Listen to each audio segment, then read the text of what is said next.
जो आज मैं आपको पढ़ाऊंगा combination of capacitors. Capacitors can be combined in the following two ways. मतलब कैसे कैपेसिटर को आप कंबाइन कर सकते हैं। देखिए, दो तरह के कॉम्बिनेशन होते हैं, एक सीरीज कॉम्बिनेशन, एक पैरेलल कॉम्बिनेशन। अब बात आती है series combination of capacitors. In the given figure, three capacitors having capacitances C1, C2, C3 are connected in series combination. इससे जो फिगर है इसमें 3 कैपेसिटर्स हैं, एक C1, एक C2, एक C3। तीनों के तीनों सीरीज कॉम्बिनेशन में कनेक्ट है। सीरीज का मतलब क्या हुआ कि फर्स्ट कैपेसिटर की second plate is connected with the first plate of the second capacitor. यानी कि फर्स्ट कैपेसिटर की सेकेंड प्लेट हमने कनेक्ट कर दिया जो सेकेंड कैपेसिटर था उसकी फर्स्ट प्लेट से, और सेकेंड कैपेसिटर की second plate is connected with the first plate of the third capacitor. यानी कि सीरीज जैसे बनता है, जैसे ये कैपेसिटर है, इसकी प्लेट इससे, फिर दूसरे वाले की जो सेकेंड प्लेट है वो थर्ड वाले की फर्स्ट प्लेट से। A potential difference is applied across this combination. इस कॉम्बिनेशन पर हमने एक पोटेंशियल डिफरेंस भी अप्लाई कर दिया पूरे कॉम्बिनेशन पर। देखिए, इंपॉर्टेंट पॉइंट है, when capacitors are connected in series the electric charge on each capacitor is same. जब कैपेसिटर सीरीज में कनेक्ट होते हैं तो हर एक कैपेसिटर पर चार्ज इक्वल होता है। यानी कि प्लस क्यू माइनस क्यू इस पर, प्लस क्यू इस पर, प्लस क्यू इस पर, मतलब सारे कैपेसिटर पे चार्ज क्या होता है, सेम होता है आपका। और व्हाइल पोटेंशियल डिफरेंस, जबकि पोटेंशियल डिफरेंस अलग अलग होता है, जैसे C1 पर V1, C2 पे V2, C3 पे V3। मतलब पहली बात क्या आई कि चार्ज तो सब पे सेम होता है, जबकि पोटेंशियल डिफरेंस सब पर अलग अलग होता है, डिफरेंट होता है।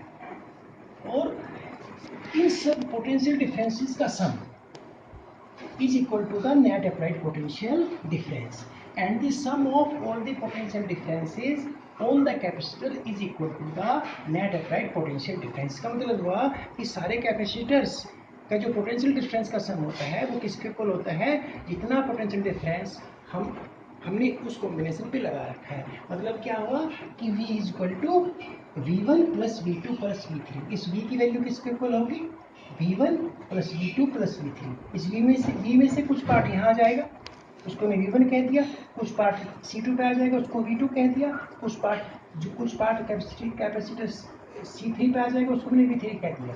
और इन सब का सम किसके इक्वल होता है, is equal to the net applied potential difference. यानी कि V is equal to V1 plus V2 plus V3। हमने इसको इक्वेशन फर्स्ट मान लिया। Let C is the equivalent capacitance of the capacitors. हमने मान लिया कि ये जो कैपेसिटर्स हैं, 3 कैपेसिटर्स हैं, इनका इक्विवेलेंट कैपेसिटेंस कैपिटल C है। देन हम कह सकते हैं V is equal to Q upon C, V1 is equal to Q upon C1, V2 is equal to Q upon C2 and V3 is equal to Q upon C3। Because V is equal to क्या होता है, formula, general formula होता है V is equal to Q upon C। इस फॉर्मूले से putting the value of V, V1, V2, V3 in equation first. V1, V2 और V3 की वैल्यू हमने क्या किया, किसमें पुट कर दिया, इक्वेशन फर्स्ट में। इसी वजह से हमने निकाला था पुट करने के लिए। तो क्या हुआ, Q upon C is equal to Q upon C1 plus Q upon C2 plus Q upon C3। Q यहाँ से कॉमन ले दिया तो यहाँ क्या बचा, 1 upon C1 plus 1 upon C2 plus 1 upon C3। Q is cancelled by Q, तो क्या आ गया हमारा 1 upon C is equal to 1 upon C1 plus 1 upon C2 plus 1 upon C3। इस तरीके से हमने फॉर्मूला निकाल लिया है to find the equivalent capacitance of the capacitors when they are connected in series combination. Physics में फॉर्मूला बनाया जाता है, ऊपर से ही बनता है। जो हम आपको कॉम्बिनेशन ऑफ कैपेसिटर्स पढ़ा रहे थे, तो capacitor can be combined in the 2 ways, series combination कल हमने पढ़ा चुके। आज पैरेलल कॉम्बिनेशन पढ़ाएंगे, parallel combination of the capacitors. In the given figure 3 capacitors having capacitances C1, C2 and C3 are connected in parallel combination. ये 3 capacitors हैं C1, C2 और C3, ये पैरेलल में कनेक्ट हैं। मतलब पैरेलल में कैसे कनेक्ट होते हैं कि एक साइड की सारी प्लेटें एक पॉइंट पर हमने यहाँ पे ज्वाइन कर दी है, देखो, और दूसरे साइड की सारी प्लेटें हमने दूसरे पॉइंट पर आपकी कनेक्ट करनी है। सामने मान लिया ये पॉइंट ए है और ये पॉइंट आपका बी है। ये पैरेलल कॉम्बिनेशन हो गया हमारा कैपेसिटर्स का। A potential difference V is applied across this combination. इस कॉम्बिनेशन के अक्रॉस हमने पोटेंशियल डिफरेंस V अप्लाई कर दिया। तो पैरेलल की मैंने पहचान बताई आपको, एक साइड की सारी प्लेट एक पॉइंट पर और दूसरी साइड की जो सेकंड प्लेट्स हैं वो एक पॉइंट पर। अब देखिए इसमें क्या है कि when capacitors are connected in parallel, जब कैपेसिटर पैरेलल में कनेक्ट होते हैं, then potential difference across each capacitor is same. ये पहचान होती है कि पोटेंशियल डिफरेंस जो होता है सब कैपेसिटर सेम होता है। जैसे C3 पर भी V है, C2 पर भी V है और C1 पर भी V है। And is equal to the applied potential difference. और वो किसके इक्वल होता है? Applied potential difference. ये हमने यहाँ V अप्लाई किया था तो C3 पर भी V, C2 पर भी V और C1 पर भी आपका V, है ना।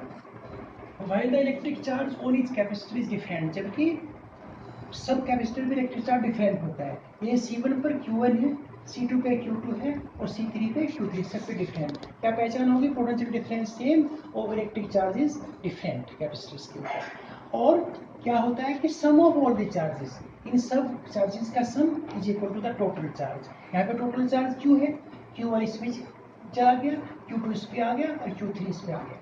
मतलब क्या हुआ कि Q equal to Q1 plus Q2 plus Q3। यहाँ से यहाँ पे Q था तो ये Q1, ये Q2 और ये Q3। ये इक्वेशन फर्स्ट हो गई हमारी। Is the sum of the all the charges equal to the total charge. होगा भी वैसे Q equal to Q1 plus Q2 plus Q3। हमने इक्वेशन फर्स्ट मान लिया। Let's C is the equivalent capacitance of these three capacitors. हमने मान लिया कि जो ये थ्री कैपेसिटर्स हैं इन सब का इक्विवेलेंट कैपेसिटेंस C है। Then Q is equal to CV, आप जानते हैं Q1 is equal to C1V, Q2 is equal to C2V, क्योंकि पोटेंशियल डिफरेंस तो सेम है V, Q3 is equal to C3। Putting the value of Q, Q1, Q2 and Q3 in equation first. हमने Q, Q1, Q2 and Q3 की value किसमें put कर दिया? Equation first में। तो क्या आ गया हमारा? CV is equal to C1V plus C2V plus C3। हमने इसमें से भी कॉमन ले लिया तो यहाँ क्या बचा आपका? C1 plus C2 plus C3। V is cancelled by V, तो क्या फॉर्मूला आ गया हमारा? C is equal to C1 plus C2 plus C3। By this formula we can calculate the equivalent capacitance of the capacitors and they are connected in parallel.